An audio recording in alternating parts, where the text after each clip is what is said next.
noite. A pandemia trouxe medo e incertezas, mas também provocou uma corrente de solidariedade. E um exemplo positivo vem de entidades empresariais que doaram cerca de R$200 mil aos hospitais públicos. E o objetivo é arrecadar mais recursos, como explica Adriano Sonda, presidente da CDL. Passo Fundo atende, com a sua rede hospitalar, composta por 3 hospitais, uma população de mais ou menos 1 milhão de habitantes aqui na nossa região. É sabido que nós estamos enfrentando esse problema do coronavírus de forma que é possível, e os hospitais têm uma carência em respiradores. Baseado nessa campanha dos hospitais, a classe empresarial, através das entidades representativas, se uniu, e alguns empresários já doaram alguns valores que nós estamos para adquirir em torno de 5 a 6 equipamentos respiradores para os hospitais da região. Aproveito a oportunidade para convocar todos os empresários da região para que façam o mesmo nas suas cidades, porque realmente o que vai faltar é respirador nesse momento de crise. E neste momento, o diretor do campus da Universidade Federal da Fronteira Sul e médico Júlio Stobi reforça a importância das medidas de isolamento para que o sistema de saúde se organize para atender os pacientes da Covid-19. Qual é a importância das medidas de isolamento? Qual é a importância de permanecer em casa? Todos nós já ouvimos falar da tal de curva, né? Ou pico de número de casos que suplantaria a capacidade instalada das instituições de saúde. Percebam que no decorrer dessa semana, da semana passada, de uma forma progressiva, nós podemos perceber que as instituições, sejam elas hospitalares, os municípios, o próprio estado, o próprio país, progressivamente têm conseguido organizar de forma mais adequada o seu sistema de saúde. Seja a aquisição de novos respiradores que estão difíceis de serem adquiridos no mercado, seja através da aquisição de EPIs para que os profissionais da saúde possam utilizá-lo no seu atendimento, seja através de testes diagnósticos. Então, nós verificamos uma progressão na aquisição desses equipamentos. Por parte do Estado também percebe-se uma organização do ponto de vista dos ajustes do número de leitos de unidades de terapia intensiva, o que é fundamental para o atendimento daqueles casos que nós podemos considerar como graves e que necessitam de um suporte ventilatório adequado. Por isso a importância de que o processo de contaminação ou de dispersão da doença seja um processo lento. Dessa forma, os serviços de saúde poderão realizar seus ajustes e atender de forma adequada aqueles que necessitam. Em razão das restrições impostas para conter o novo coronavírus, as atividades da Feira do Produtor foram suspensas. Pensando nisso, empresas ligadas ao UPF Parque lançaram uma plataforma digital para a venda dos produtos da agricultura familiar. A situação dos pequenos produtores já estava difícil em função da estiagem. E a problemática do coronavírus chegou para trazer ainda mais preocupação. Com a feira fechada, seria quase impossível comercializar os produtos e manter a renda no campo. Foi assim que a UPF, com o apoio da iniciativa privada, decidiu criar um site para venda online. No momento, 18 pequenos produtores já estão cadastrados, mas o número deve ser ampliado. A Feira do Pequeno Produtor de Passo Fundo é um espaço tradicional aqui da nossa cidade, que há mais de 30 anos funciona e que estava correndo o risco de ficar parada por tempo indeterminado enquanto dure essa problemática do coronavírus. Foi olhando para esse cenário que nós identificamos a possibilidade de oferecer um auxílio a esses produtores e assim mobilizamos empresários que estão ligados à rede de inovação da Universidade de Passo Fundo, que imediatamente colocaram seus recursos à disposição. recursos tecnológicos, recursos de comunicação e marketing, e hoje a plataforma está implementada, permitindo que esses pequenos produtores mantenham a sua renda, para sustentar as suas famílias, e por outro lado permite que a população continue comprando esses alimentos ofertados semanalmente na Feira do Pequeno Produtor. Bom, quando sábado o GES entrou em contato com as empresas e colocou a ideia que ele estava pensando, eu vi a ideia dele e pensei, bom, cara, a gente tem tudo que precisa para poder fazer esse projeto, está dentro da nossa especialidade atender distribuidoras, então acho que está muito alinhado com isso. A gente tem condições sim de desenvolver isso e colocar funcional o mais rápido possível. Na mesma hora eu contatei o Fabiano, nosso diretor de desenvolvimento, e ele engajou o time dele, então foi muito rápido. Então o pessoal realmente comprou a ideia e conseguiu transformar isso em uma forma viável de tornar a operação aí o mais rápido possível. Então acho que se a gente cada um fazer a sua parte, não precisa ser uma coisa grandiosa, mas enfim, cada um der uma contribuição, por menor que seja, consegue deixar a vida de muita gente melhor. Então, a partir de agora, os pedidos feitos pelos clientes no site www.feiradopequenoprodutor.com.br caem em uma central. Os agricultores têm acesso às encomendas de acordo com a demanda de alimentos. A entrega é feita pelos produtores 2 vezes por semana, às quartas-feiras à tarde e aos sábados pela manhã. Seu Juraci Estrelo, que aparece nas imagens, é um dos beneficiados pelo sistema. Eu acho essa iniciativa muito boa, porque nós, 60% da nossa produção agora, com a feira parada, nós estamos perdendo essa produção. Daí, com essa venda a mais que nós vamos ter agora, eu acho que vai ser muito legal. E outra coisa, de repente até no futuro nós podemos até ampliar a horta, plantar mais para vender, daí para sustentar a feira e sustentar esse novo projeto.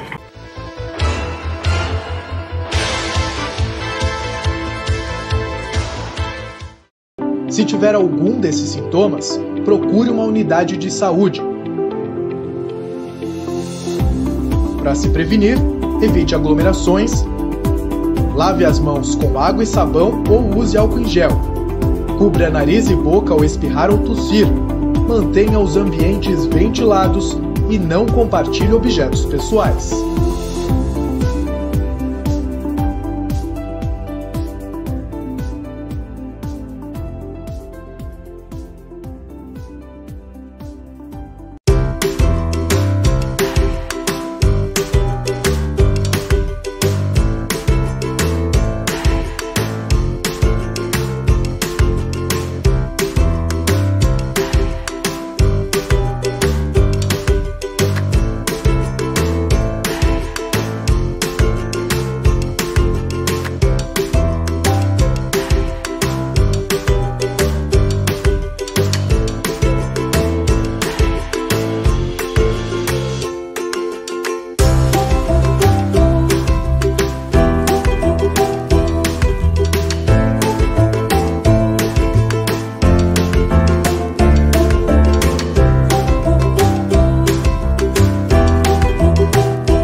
Nesta terça-feira, o governo federal detalhou como será o pagamento do auxílio emergencial de R$ 600. O cadastramento das pessoas que não estão inseridas em programas sociais está sendo feito por meio do site e um aplicativo da Caixa. As pessoas já têm 3 formas de poder acessar o seu cadastramento. O aplicativo vai ser depois explicitado pelo presidente Pedro. Ele é bastante simples o seu preenchimento. é rápido, é bastante acessível e permite, de maneira bastante simplificada, que as pessoas possam fazer o seu cadastramento, apresentar o seu CPF, que é essencial, colocar a sua composição familiar, porque precisam ser feitos cruzamentos para que a gente possa encontrar corretamente todos os beneficiários, e nós estamos trabalhando para que dentro de 4 ou 5 dias úteis as pessoas possam já, esses que estão se cadastrando, esses 600 mil de agora, e que ao longo do dia seguramente vai crescer exponencialmente, serão milhões e milhões de pessoas, já possam ter acesso a esses recursos. Esse é o grupo, então, dos informais, daqueles que não estão no cadastro único. Agora a gente vai para o cadastro único. No cadastro único, nós temos lá 75 milhões de pessoas cadastradas, inclui o pessoal do Bolsa Família. Nós retiramos nos primeiros batimentos, nós estamos nesse momento com MEIs, contribuintes do cadastro único e informais que têm registro. Nós já encontramos algo próximo de 10 milhões de pessoas que têm possibilidade de já receber. Poucos países do mundo conseguiram, em tão pouco tempo, colocar 30 milhões de brasileiros, de pessoas, em contas digitais. O que a gente está fazendo nesse momento? Nós temos mais de 30 milhões de brasileiros sem acesso a nenhum tipo de conta. Normalmente essas pessoas são aquelas que tomam dinheiro a 20% ao mês, 25% ao mês, no mínimo. Então, existe um componente de inclusão social muito relevante. Essas mais de 30 milhões de contas estão sendo criadas de graça. Todos os brasileiros que estiverem nesses programas receberão uma conta de poupança da Caixa digital de graça, poderão fazer DOCs de graça, poderão fazer pagamentos de conta de graça. Isto é algo que eu tenho um orgulho muito grande, porque nem imaginava na velocidade que nós conseguimos fazer. Então eu quero agradecer, o ministro Onyx estava falando, só na fala dele nós já tivemos mais de 4 milhões de acessos, mais 2 milhões de SMS, nós estimamos que mais de 10, talvez 15 milhões de brasileiros realizem o seu cadastramento só hoje. Provavelmente até quinta-feira teremos mais de 40 milhões de brasileiros, o que fará desses apps provavelmente os mais baixados do mundo. Queria dizer que dos grupos, este grupo 1 agora, que com um aplicativo vai permitir que os trabalhadores informais registrem seus dados, é essencial que essas informações sejam as mais fidedignas e honestas possível. Eu digo a toda a população dos trabalhadores informais que sejam o mais correto, coloquem as informações mais transparentes, isso vai facilitar o processamento, agilizar o pagamento, utilizem com muita consciência o aplicativo, é um meio que vocês têm para conseguir esse recurso.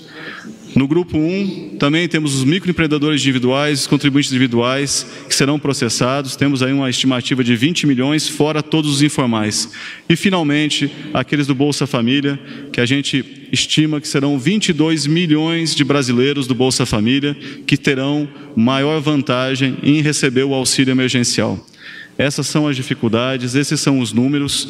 Então, eu estou falando que do cadastro único, nós temos praticamente um terço das famílias inscritas no cadastro único e fora do Bolsa Família terão direito ao auxílio emergencial.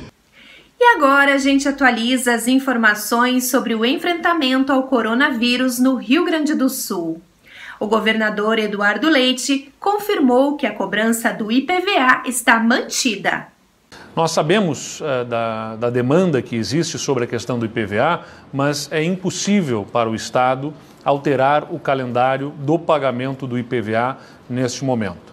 Vamos lembrar que no final do ano passado, ainda por conta das dificuldades fiscais que o governo tem, já anteriores à questão do coronavírus, o governo chegou a aventar a possibilidade de antecipar a data da quitação do IPVA em cota única para o mês de janeiro. Talvez vocês lembrem disso, quando lá no período de novembro do ano passado houve uma polêmica porque o Estado do Rio Grande do Sul, o governo, chegou a considerar a hipótese de trazermos então para a quitação em cota única para o mês de janeiro, como acontece em outros estados da região sul e sudeste, como São Paulo, Minas Gerais, Rio de Janeiro, Paraná, que fazem esse vencimento no mês de janeiro.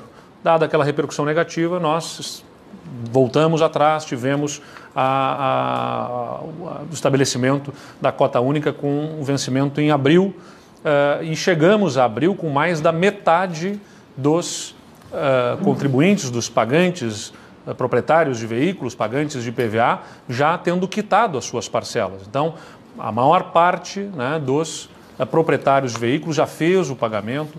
No início do mês de abril, a gente já teve aí 2 placas, né, os finais das placas já também com pagamentos efetuados e cerca de 550 milhões de reais disso que vai ser arrecadado no pagamento do IPVA sequer fica nos cofres do Estado, vai para as prefeituras.